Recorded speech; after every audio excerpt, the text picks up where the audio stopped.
What's good, everybody? It's your boy Anthony here yet again with another message. We're going to hop straight into it. I just want to start off by saying if I can get you to see your thoughts, I can show you where your life is going. I'm going to say that one more time. If I can get you to see your thoughts, I can show you where your life is going. Now, the reason I say that is a simple fact of a lot of individuals are not aware of what's really going on inside of them. And today I'm going to be giving this message. I'm going to be reading from my phone. But at the end of the day, the goal is for individuals to actually start to take captive the thoughts that come up that's not from them. And then also to start to look within themselves to say, what's really going on within me? So with that being said, let's get started. Now, our lives may appear random at times, but much of what we experience is connected to patterns operating within us, okay? Our thoughts influence our perceptions influence our emotions influence our decisions, right? Our decisions shape our actions, and our actions, repeated over time, begin to shape the life we experience. And this is why awareness matters. The reason awareness matters is you have to be aware of what's going on within you and have to be aware of what's happening with you to even take a look behind the curtain that a lot of people never look behind to see what's really happening within Anthony. What's really happening within Chanel? What's really happening within Robert? I'm just throwing out random names right now because this is truly important. If we don't stop long enough to figure out what's going on within us, we're going to keep going down paths that we don't understand because we are allowing unseen things to actually dictate our lives and what actually comes about, right? Now, your thoughts are not just thoughts. Every thought you repeatedly entertain has the potential to influence how you see yourself, other people, and the world around you. As many of you probably don't even think about that, whether you believe it or not, like what's really going on in your mind is going to dictate how you see things, and how you see things will dictate how you show up. And guess what? What if you were seeing things wrong or through a lens that is not so clear? What if you show up in a way where it wasn't the right way because you did not have a clear view of what was really going on? But I'm going to go past that. This is where critical thinking becomes essential. Instead of automatically believing every thought that enters your mind, which majority of the world does, you learn to observe it, question it, and determine whether it deserves your attention. You have every right to dismiss a thought that does not deserve your attention. You are the captain.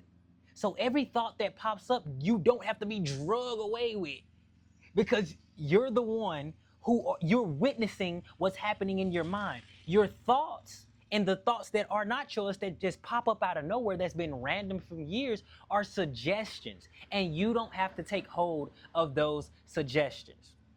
Now, with that being said, ask yourself, is this thought true? Is it useful? Is it leading me towards the person I want to become? Come on now. That practice is a form of mental stewardship, taking responsibility for what you repeatedly allow to occupy your mind. From thought to speech, from speech to direction. Y'all better hear me clearly. Thoughts do not remain confined to the mind, right? What we continually think about often influences what we say. What we repeatedly say influences what we believe, expect, and communicate. Somebody's relating with this right now. They thinking, dang, hold up.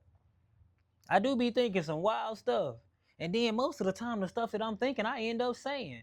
And most of the stuff that I'm saying, I'm actually getting because you are spewing out a reality that you have not yet put into check simply because you are allowing your thoughts to dictate your speech, and that whatever you're speaking over your life and others is going to come about sooner or later if you keep feeding into that reality. Our words then influence our behavior and the relationships we build. In that sense, it's like this: thought, then speech, then belief, then decision, then action, then pattern, then boom, you got life. If you don't put those things in check, right? This does not mean that every circumstance in life is something we consciously create, okay? Don't get that twisted. Life contains randomness, hardship, and other people's choices, also with circumstances beyond our control. So we have to understand what's beyond our control. We are on a planet supposedly with 8 billion other people. So you have to know how to rule your world and know how to move when other stuff happens that's out of your control. We can't control what other people do, but we can control how we respond to the things that happen to us. Let me not get off course now. But it does mean we have significant influence over the direction in which we move. What we repeatedly think, speak, and practice becomes part of our trajectory of our lives, right? Internal rulership begins within. This is something that I've been practicing personally myself.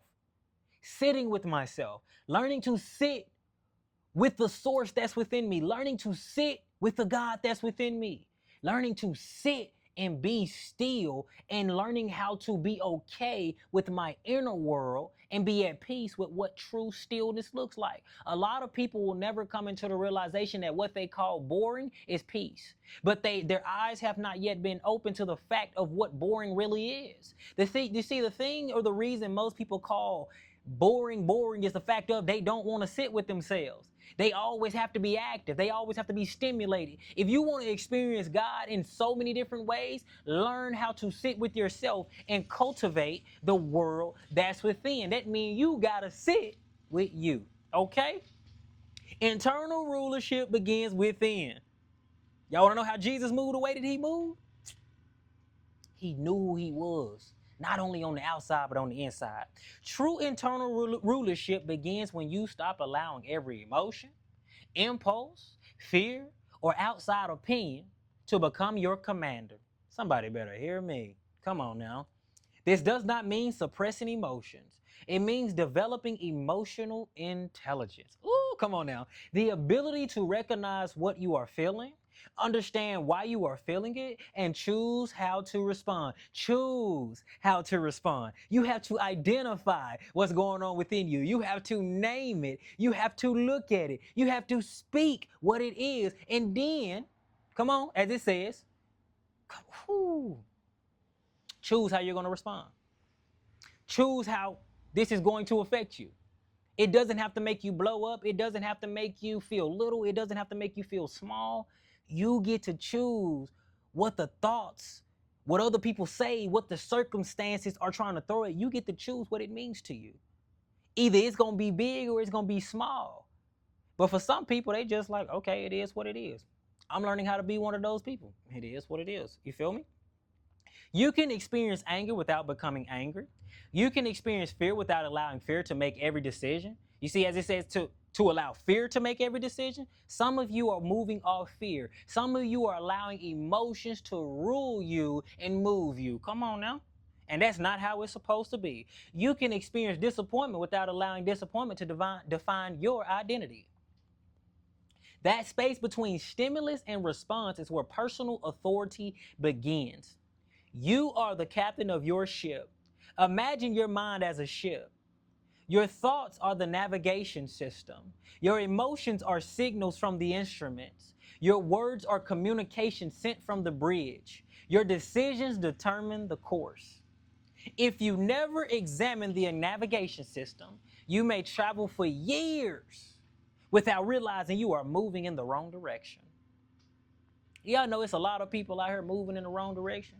50 years old, 40 years old, 60 years old, and never stop to say, why am I this way? Why do I do the things that I do? Why do I speak the way that I speak? Why do I keep chasing things that keep showing me that it's empty, but yet I keep running to it, trying a different thing, expecting a different result? The true definition of insanity. Why do I keep doing that? Guess what, people? I was one of those people. I used to do those things until I got sick and tired of being sick and tired. You can't I ain't even gonna go there. But when awareness enters the picture, you can look at the compass and ask, where am I actually going? This is why becoming conscious of your internal world is so powerful. You cannot consistently change a direction you refuse to see. Master your fate. The familiar phrase, "you are the master of your fate," carries an interesting linguistic association with the idea of fate or fatum, however it's pronounced, from Latin fare, to speak.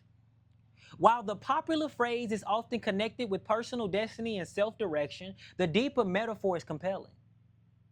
What you repeatedly speak reveals what you repeatedly think, and what you repeatedly think can influence the direction of your life. Your words matter. Not because speaking something magically guarantees that it will appear, right? But because speech can reinforce belief, establish intentions, influence behavior, shape relationships, and direct attention. Your language can become a rudder. The goal is inner peace, y'all.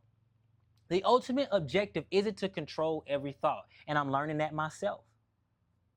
It is to become conscious enough that every thought doesn't control you. This is where inner peace begins.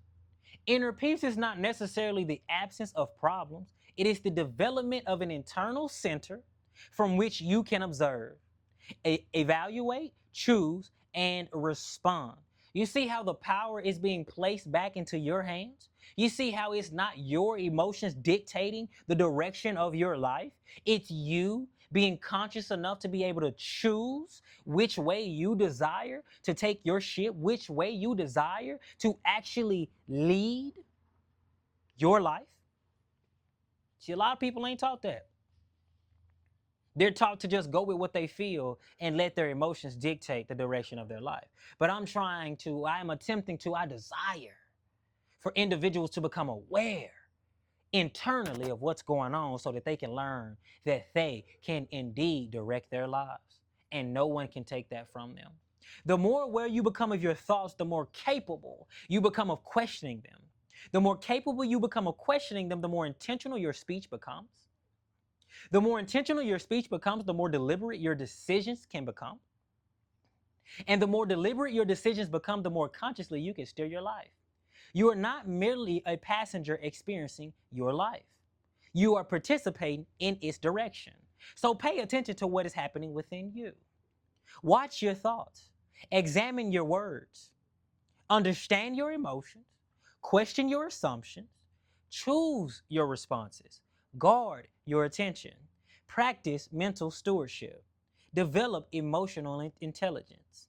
Exercise internal rulership. And remember, if I can get you to see your thoughts, I can show you where your life is going. Because before your life becomes visible on the outside, its direction is often being rehearsed on the inside. But guys, that's all that I have to say. I don't want to drag it on. Because everything that was just said is for you, is for your benefit, is for you to become aware of what's happening on the inside of you. So if you are interested in going on the journey of learning how to become the master of your fate and the captain of your ship, no more blaming your mom, no more blaming your dad, no more blaming the world, Trump, the news, everything else that's going on. Finally saying, I'm going to look at me. I'm going to take the responsibility and place it in my hands and be responsible for picking up the pieces and actually make a masterpiece out of what I have been left with. Whether it's brokenness, whether it's a lost identity, whether you're not sure about who you are. If you take that step and walk out this journey and learn who you are and go within, you will be amazed by the answers that are within you. You will be amazed that the source was waiting for you to realize that it was there the whole time. You will be amazed by the way that life actually starts to shape and shift for you because you're choosing to do something that the masses are not willing to do. And that's actually do the work. That's actually go within. That's actually going and doing the internal work that nobody else wants to do. Everybody else is waiting on a savior. And Jesus is like, I've already done my part. And now it's time for y'all to take responsibility and do your part. He bore his cross. Are we willing to bear ours? So if you are ready to walk on that journey, tune in, connect, follow the channel, like, share, subscribe. Send this to somebody else who you know is on that same type of timing. so that you can stay on the journey of what is going to be being revealed to me, what I'm learning, what I'm going through, and how I come and give it to each person that's watching. But until next time, peace out, and I love y'all.